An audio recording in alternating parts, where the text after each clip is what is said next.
Hi guys, இப்போ இந்த heart shape எப்படி சிஎஸ்எஸ் யூஸ் பண்ணி பண்ண போகிறோங்கிறத நம்ம பார்க்க போகிறோம்.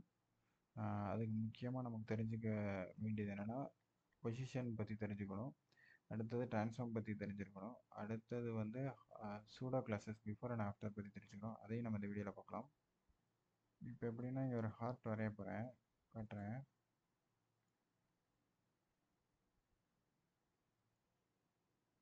ரெட் கலர் நார்மலாக ஒரு ஹார்ட் எப்படி போடும்? நார்மலாக ஒரு ஹார்ட் இப்படி போடுவோமா? நான் என்ன பண்ண போகிறேன், ஹார்ட்டை ரெண்டு ஷேப்பாக பிரிக்க போகிறேன். இப்படி ஒரு ஷேப் வச்சுட்டேன்னா இந்த ஷேப்பை இப்படி கொண்டு வந்துடுவேன். ஓகே, இதுக்கு மேலே ஒரு ஷேப் வச்சுருவேன். ஸோ இது ஒரு ஹார்ட் மாதிரி ஆயிடும். ஸோ இதுக்கு தேவை இதுக்கு தேவை பொசிஷனிங், இதுதான் தேவை. ஸோ அதை பற்றி பார்க்க போகிறோம்.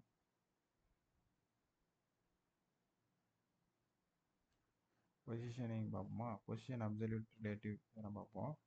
பொசிஷன் ரிலேட்டிவ்னா என்ன இங்கே நடந்திருக்குன்னா, பொசிஷன் ரிலேட்டிவ் நார்மல் டாக்குமெண்ட் ஃப்ளோவில் அப்படியே வெப்சைட் மாதிரியே நடக்கும். இப்போ நார்மல் டாக்குமெண்ட் ஃப்ளோவில் இது இருக்குது. இப்போ இருக்கிறது நார்மல் டாக்குமெண்ட் ஃப்ளோவில் இருக்குது. சரியா? மீதி ரெண்டு ஸ்டாட்டிக்காக இருக்குன்னு வச்சுக்கோங்க. மீதி பாக்ஸ், இந்த எல்லோ பாக்ஸ் தான் இப்போ பொசிஷன் ரிலேட்டிவ். இந்த ரிலேட்டிவ் பாக்ஸ் லெஃப்ட் டாப்லேருந்து, இந்த டாப்லேருந்து 10 பிக்சல், டாப்லேருந்து 10 பிக்சல் கீழே வருது, லெஃப்ட்லேருந்து 10 பிக்சல் போகுது. ஸோ இதெல்லாம் மூவ் பண்ண முடியுது. இதுவே அப்சர்வ்னா டாக்குமெண்ட் ஃப்ளோலேருந்தே வந்துடும். அதான் பாரு, இந்த எலமெண்ட் இங்கே எந்த இடமே தெரியாமல் இருக்குது. ஸோ இதுவே 0 கொடுத்துட்டோம்னா இதுக்கு மேலே போயிடும், ஃபர்ஸ்ட் எலமெண்ட்டுக்கு மேலே போயிடும். ஓகேவா? ஏன்னா டாக்குமெண்ட் ஃப்ளோவில் இல்லை, அது இந்த பாடி ரூட் ஹெச்டிஎம்எல் எலமெண்ட்டுக்கு கிட்ட போயிடுச்சு. ஸோ இதை வச்சு நம்ம அந்த ஹார்ட் ஒன்று மேலே வைக்கணும்னு சொன்னேன்ல, அந்த இதை வச்சு பண்ணலாம். ஸோ இது ரெண்டும் முக்கியமாயிடுச்சா? இப்போ இதை பற்றி எழுதுவோம். இப்போ ஹேஷ் ஹார்ட்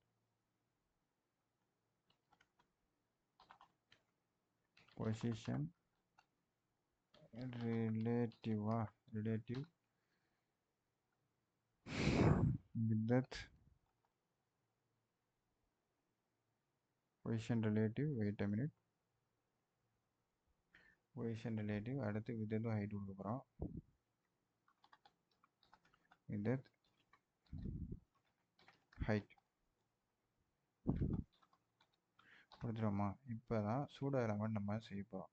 சூடோ எலமெண்ட்ஸ் என்ன, பிஃபோர் அண்ட் ஆஃப்டர் எலமெண்ட்னு ஒன்று இருக்குது. அதாவது இப்போ ஏங்கிறது ஒரு எலமெண்ட், அந்த எலமெண்ட்டுக்கு முன்னாடியும் பின்னாடியும் ஒரு கண்டென்ட் வைக்கிறோம். இவங்க என்ன சொல்கிறாங்க, முன்னாடி ஒரு கண்டென்ட் வைக்கிறேன்னு சொல்லிட்டு இந்த மாதிரி ஒரு கண்டென்ட் வச்சுருக்கான். தீமை டார்க்காக வச்சுக்கிட்டேன். ஏங்கிறது ஒரு எலமெண்ட், அந்த எலமெண்ட் தான் இந்த லிங்க்ஸை ப்ரொவைட் பண்ணுது. ஸோ அதுக்கு முன்னாடி எனக்கு இந்த மாதிரி ஒரு சிம்பிள் வரணும்னு சொல்லிட்டோம். ஸோ அதனால் பாருங்கள், எல்லா லிங்க்ஸ் எந்தெந்த எங்கெங்கெல்லாம் ஏடாக் யூஸ் ஆகிருக்கோ அங்கெல்லாம் அந்த லிங்க்ஸ் வந்துருக்கு. ஸோ அது மாதிரி நம்ம என்ன பண்ண போகிறோம், ஹார்ட்டுக்கு முன்னாடி ஹார்ட்டுங்கிற இந்த ஐடி இருக்கிற எலமெண்ட்டுக்கு முன்னாடியும் ஒரு ரெண்டு ஷேப் கொண்டு வர போகிறோம். அதை ஒன்றா இணைக்க போகிறோம். அதான் இங்கே நடக்க போகுது.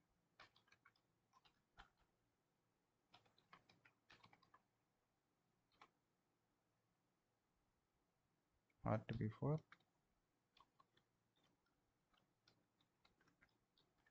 Heart before, heart after, open brace close பிரேஸை கொடுத்து இப்போ நம்ம என்ன பண்ண போகிறோம், பொசிஷனாக வைக்கணும். பொசிஷன் அப்சர்வ்ட்னு வைக்கணும். எப்போதுமே பேரண்ட் எந்த எதுக்குள்ளே எது இருக்கோ பேரண்ட், இது பொசிஷன் ரிலேட்டிவாக இருந்தால், பொசிஷனிங் அப்சர்வ்டாக இருந்தால் பேரண்ட் கண்டெய்னருக்கு ஏதாப்புல அதோட சர்க்கிள் மாறிக்கிட்டே இருக்கும். பேரண்ட்டுக்கு ஏதாப்புல தான் அது நடந்துக்கிட்டே இருக்கும். பேரண்ட்டோட ஷேடோவை ஃபாலோ பண்ணிக்கிட்டே இருக்கும்னு வச்சுக்கோங்களேன். இப்போ இங்கே பேரண்ட்டும் இதுதான், சைல்டும் இதுதான். இப்போ இங்கே இந்த பேரண்ட் ஹார்ட் கிடையாது. இதோட பேரண்ட், லீகல் பேரண்ட் பாடி எலமெண்ட் தான். ஸோ அதனால் அதுபடி நடந்துகிட்டு இருக்கும். டிஃபால்ட்டாகவே பாடி தான், பாடியும் HTML டேக் தான் ரிலேட்டிவாக இருக்கும். ஓகே, பேரண்ட்டாக இருக்கும். எல்லா எதுவுமே இல்லாத பட்சத்தில், எந்த எலமெண்ட்ஸுமே இல்லாத பட்சத்தில். இதெல்லாம் வந்து இப்போ அந்த இது பொசிஷனுக்கு கொண்டு வந்துக்கிட்டு இருக்கேன். இப்போ தான் நம்ம உண்மையிலே இது பண்ண போகிறோம். எலமெண்ட்டை க்ரியேட் பண்ணுறோம். எலமெண்ட்டுக்கு கலரு சைஸ் கொடுக்குறோம். எலமெண்ட்டுக்கு சைஸ் கொடுக்குறோம்.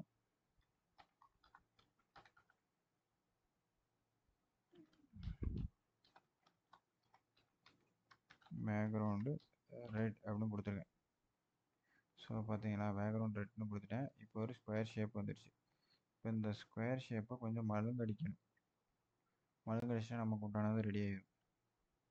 இப்போ என்ன பண்ணலாம், பார்டர் ரேடியஸ் தானே வந்து ரேடியஸை குறைக்கலாம்.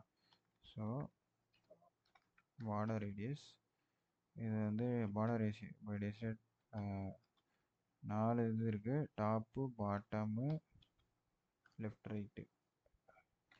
ஸோ அதுக்கு எதாப்பா கொடுத்துட்டோன்னா பாருங்கள் இது ஆயிடுச்சு. டாப் நம்ம குறைச்சிட்டோம். இதை வச்சு பார்டர் ரேடியஸ் கூட நம்ம போய் பார்த்துட்டு வரலாம்.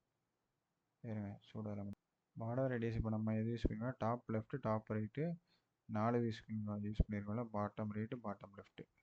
ஸோ அதான் யூஸ் பண்ணியிருக்கோம். டாப் லெஃப்ட்டுக்கும் டாப் ரைட்டுக்கும் 50% கொடுத்துட்டோம். பாட்டம் லெஃப்ட்டு பாட்டம் ரைட்டுக்கு 0 கொடுத்துட்டோம். ஓகேவா? இப்போ நெக்ஸ்ட் என்ன பண்ணணும்னா, இதே மாதிரி இன்னொரு காப்பி எடுக்கணும். அதுக்கு என்ன பண்ணலான்னா, நான் என்ன பண்ண போகிறேன், இன்னொரு எலமெண்ட் இதில் யூஸ் பண்ண போகிறேன். உங்கள் புரிய வைக்கிறதுக்காண்டி ஹார்ட்டு நியூ கொடுத்துட்டேன்னா, ஹார்ட்டு நியூன்னு கொடுத்தோன்னே 2 வரக்கூடாது. ஆக்சுவலாக அது தப்பாக வந்துச்சு.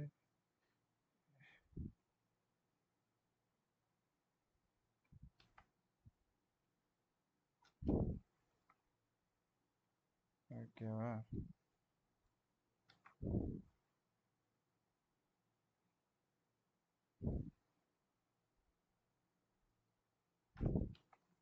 இப்போ பாருங்கள், ஹார்ட்டு நியூ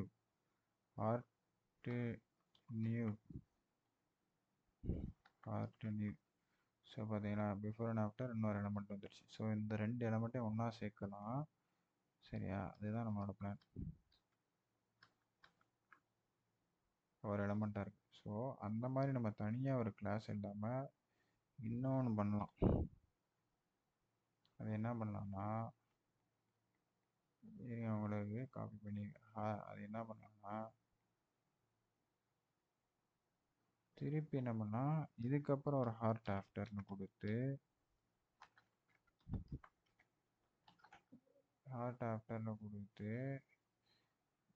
லெஃப்ட்டு 0ன்னு கொடுத்தோன்னு வச்சுக்கோங்களேன், இன்னொரு எலமெண்ட் வந்துடுச்சு. லெஃப்ட் 0னா லெஃப்ட் பக்கத்தில் வந்துடுச்சு. அதாவது திருப்பி அந்த ஹார்ட் ஆஃப்டர் யூஸ் பண்ணாரு என்ன ஆகுதுன்னா, எத்தனை ஹார்ட் ஆஃப்டர் யூஸ் பண்ணுறியோ இங்கே இருக்க ஹார்ட் ஆஃப்டர் எழுதியிருக்கல, அது அப்படியே இங்கே வந்து இன்னரிட் ஆயிரும்.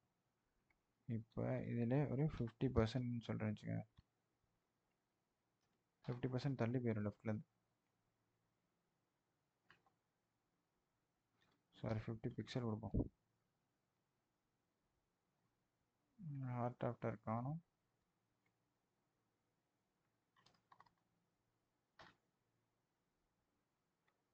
லெஃப்ட்லேருந்து தள்ளி போகணும்னு பார்த்தா அப்படியே போய் ஒரே இதாக போயிடுது. ஸோ இதை வந்து 10 பிக்சல். ஓ புரியுது.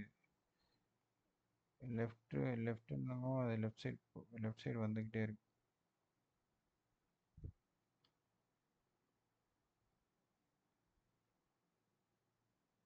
உள்ள ஸ்ட்ரெயிட்டாக 100,000 பிக்சல்ஸ்க்கு உள்ளே வந்துடுச்சு. இந்த கண்டென்ட் விட்டு போயிடுச்சு.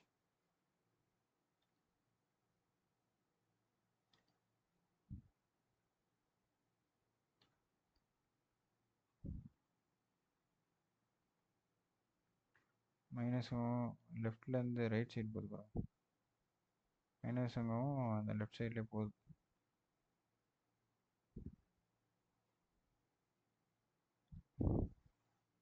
ஸோ ஒரு 550 பிக்சல் அங்கே இருக்குது பார்த்தீங்கன்னா, லெஃப்ட் சைடு இந்த லெஃப்ட்லேருந்து சரி, இந்த லெஃப்ட்லேருந்து 550 பிக்சல் போயிடுச்சு. ஸோ நமக்கு அது தேவையில்லை. நமக்கு 5 பிக்சல் இப்போதைக்கு வைப்போம், 50 பிக்சல் வைப்போம், 100 பிக்சல் வைப்போம். 110 பிக்சல் வச்சுப்போம். ஸோ இந்த மாதிரி இருக்கா. இப்போ இதை என்ன பண்ண போகிறேன், நான் ரொட்டேட் பண்ண போகிறேன். ஃபர்ஸ்ட் என்ன பண்ண போகிறேன், ஃபர்ஸ்ட் இங்கே ரொட்டேட் பண்ண போகிறேன். நம்மளோட ஃபர்ஸ்ட்டு சூடோ எலமெண்ட்டில் ரொட்டேட் பண்ண போகிறேன். இங்கே ரொட்டேட் ஆனால் அங்கே ரொட்டேட் ஆகுது. அதுக்கு காரணம் என்னென்னா, இதோட இதுதானே அதுக்கு வந்திருக்கு. ஸோ அதனால் அதோட காப்பி தான் நான் சொன்னேன்ல, அதனால் வருது. இதுமாதிரி நான் இங்கே என்ன பண்ணுறோம், தனியாக ஸ்பெசிஃபிக்காக இங்கே எனக்கு இந்த மாதிரி ரொட்டேட் பண்ணுன்னு சொல்ல போகிறோம். எப்படின்னா ப்ளஸ்ஸாக ரொட்டேட் பண்ணு, ஓகேவா. இப்போ ஹார்ட், இப்போ இது ரெண்டையும் ஒன்றா சேர்க்கணும். அதுக்கு என்ன பண்ணுவோன்னா, இந்த ட்ரான்ஸ்ஃபார்ம் ஆரிஜின் எப்படி இங்கே வந்து ட்ரான்ஸ்ஃபார்ம்னு ஒரு ப்ராப்பர்ட்டி இருக்கா. இப்போ நமக்கு தேவை ட்ரான்ஸ்ஃபார்ம் ஆரிஜின்னு ஒரு ப்ராப்பர்ட்டி. ட்ரான்ஸ்ஃபார்ம் ரொட்டேட் ஆகும், நம்ம ரொட்டேட் பண்ண, அது எப்படி ரொட்டேட் ஆகும்னா ஒரு சென்டர் ஆஃப் த பாயிண்ட்லேருந்து தான் ரொட்டேட் ஆகும். அதுக்கு நம்ம காட்டுறேன். சரி பாருங்கள், ட்ரான்ஸ்ஃபார்ம் ஆரிஜினா இது வந்து என்ன நடக்குதுன்னா, டாப் லெஃப்ட் இந்த கர்சர் மாதிரி ஒரு புள்ளி இருக்குது, மாறும் பாருங்கள். இது மாறிக்கிட்டே வருதா, எங்கெங்கெல்லாம் போக சொல்லுதாங்க அங்கெல்லாம் வருதா. இதே ட்ரான்ஸ்ஃபார்ம் பார்த்தீங்கன்னா இந்த இதை சுற்ற சொன்னால் ஸ்கேல் ரொட்டேட் பண்ண சொன்னால் ரொட்டேட் ஆகுதா. ரொட்டேட்டில் நான் வந்து என்ன எழுதுகிறேன், நான் இதெல்லாம் ரொட்டேட் ஆகுதுல, இது எப்படி ரொட்டேட் ஆகுது, சென்டர் ஆஃப் த கர்வ் வந்து சென்டர் ஆஃப் த பாயிண்ட்லேருந்து சுற்றுது, ஓகேவா. இதுவே இது காரணம், இதோட மையப்புள்ளி வந்து இங்கே இருக்கிறனால தான் அது இப்படி சுற்றுது. இதுவே டாப் லெஃப்டில் இருந்துச்சுன்னா அது வேறு மாதிரி சுற்றும். ட்ரான்ஸ்ஃபார்ம் ஸ்டைல் இப்படி சுற்றுது இல்லை, இந்த மாதிரி தான் நான் சொல்கிறேன். இப்போ ட்ரான்ஸ்ஃபார்ம் வந்து அந்த மாதிரி மையப்புள்ளியில் இருக்கிறனால இப்படி சர்க்கிள் கிளாக் வைஸ் ரொட்டேட் ஆகுது. ட்ரான்ஸ்ஃபார்ம் ஆரிஜின், ட்ரான்ஸ்ஃபார்ம் இப்படி இருக்கனால ட்ரான்ஸ்ஃபார்ம் ஆரிஜின் அந்த மாதிரி இருக்கனால கிளாக் வைஸ் ரொட்டேட் ஆகுது. நம்ம கிளாக் வைஸ்லேயே நம்ம இப்போ என்ன பண்ண போகிறோம், இந்த ஆரிஜின் வந்து ஃபஸ்ட் எடுத்தோன்னே இருக்கிறது ட்ரான்ஸ்ஃபார்ம் ஆரிஜின் பார்த்தீங்கன்னா இப்போ 0 இங்கே வச்சுருக்கேன். ஃபஸ்ட் இருக்கிறது டாப் ரைட்டு பாட்டம் சென்டர் அந்த மாதிரி கொடுக்கலாம். இது வந்து எக்ஸ் ஆக்சிஸ். ஸோ இப்போ நம்ம 0ன்னு கொடுத்தோன்னே அது இங்கே வந்துச்சுல்ல, இது எக்ஸ் ஆக்சிஸ்னு நான் வருது அந்த எலமெண்ட்டுக்கு ஏற்றாப்புல, ஓகேயா. இப்போ நம்ம இங்கே 100% கொடுத்துட்டோன்னு வச்சுக்கோங்களேன். 100% கொடுத்தோன்னா ட்ரான்ஸ்ஃபார்ம் ஆரிஜின் 100% அப்படிங்கிறது வந்து எக்ஸ் ஆக்சிஸும் ஒய் ஆக்சிஸ் வந்து இப்போ வந்து இந்த பக்கத்தில் 100% இப்படி இருக்கா. இதை என்ன பண்ணோம், ஹார்ட் ஆஃப்டருங்கிற இடத்துல ட்ரான்ஸ்ஃபார்ம்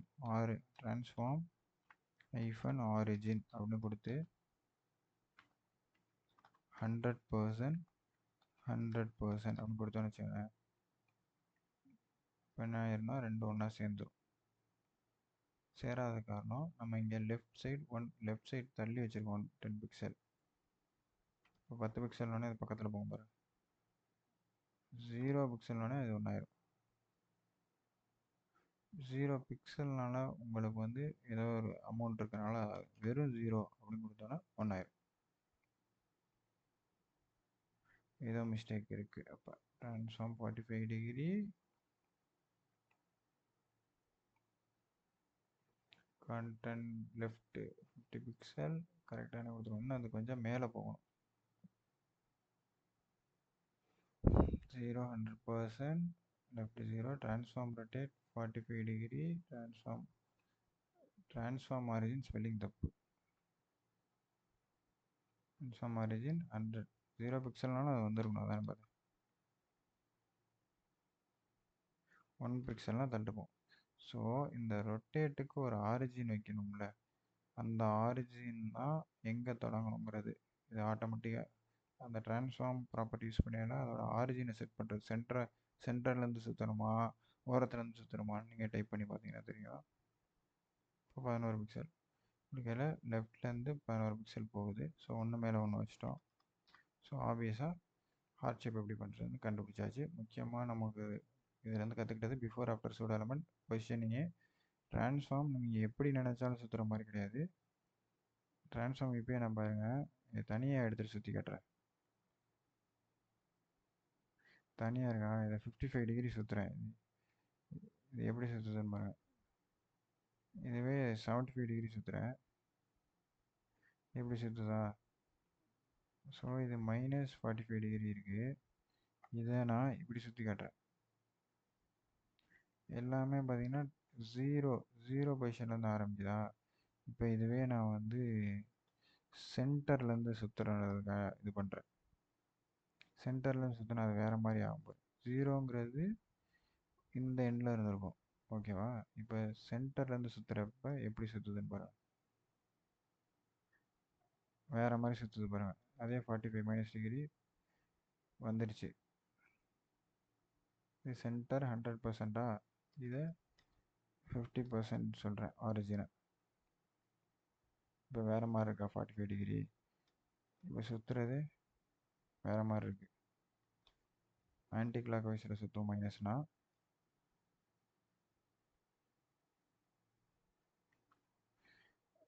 உங்களுக்கு இதே மாதிரி சுற்றுறது ஒன்று உங்களுக்கு இப்போ ஒரு எக்ஸாம்பிளாக காட்டுறேன். அந்த பாயிண்ட் ஆஃப் ஃபோக்கஸ்காண்டி.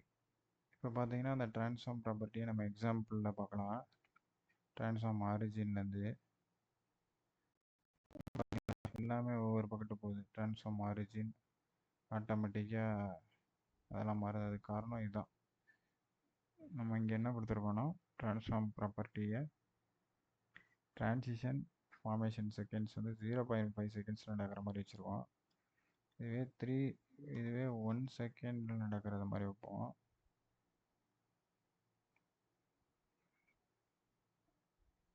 அதோட ஃபங்க்ஷன்ஸை ஜேஎஸில் நம்ம எழுதியிருக்கோம்.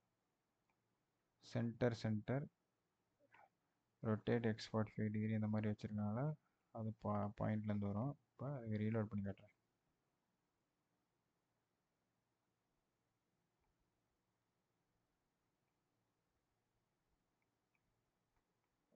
ஓகே எல்லாமே போயிடுச்சு. நீங்கள் திருப்பி பண்ணி இப்போ பாருங்கள், இந்த ட்ரான்ஸ்ஃபார்மேஷன் நடக்கும். ட்ரான்ஸ்ஃபார்மேஷன் இப்போ நடக்கும். அதில் வந்து அது ரொட்டேஷனை பார்த்தீங்கன்னா கண்டுபிடிச்சிடலாம்.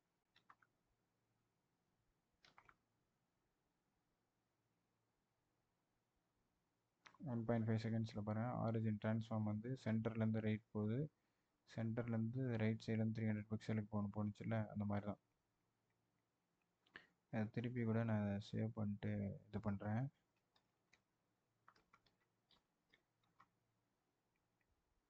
சேவ் பண்ணிட்டேன்.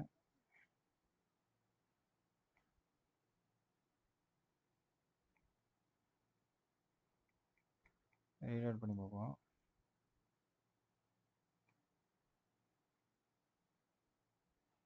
ஓகே, தான் இந்த எலமெண்ட் வந்து ரன் ஆகிறது காரணம். ஓகே, தான் ட்ரான்ஸ்ஃபார்ம் பற்றி நம்ம பார்த்துருக்கோம். ஹார்ட் ஷேப் எப்படி பண்ணுறதுன்னு பார்த்துருக்கோம். உங்களுக்கு வேறு ஏதாச்சும் டவுட் இருந்தால் சொல்லுங்கள் கைஸ். அதே நேரத்தில் இதை கோட் பண்ண லிங்க்கை நான் சென்ட் பண்ணுறேன். பாய்.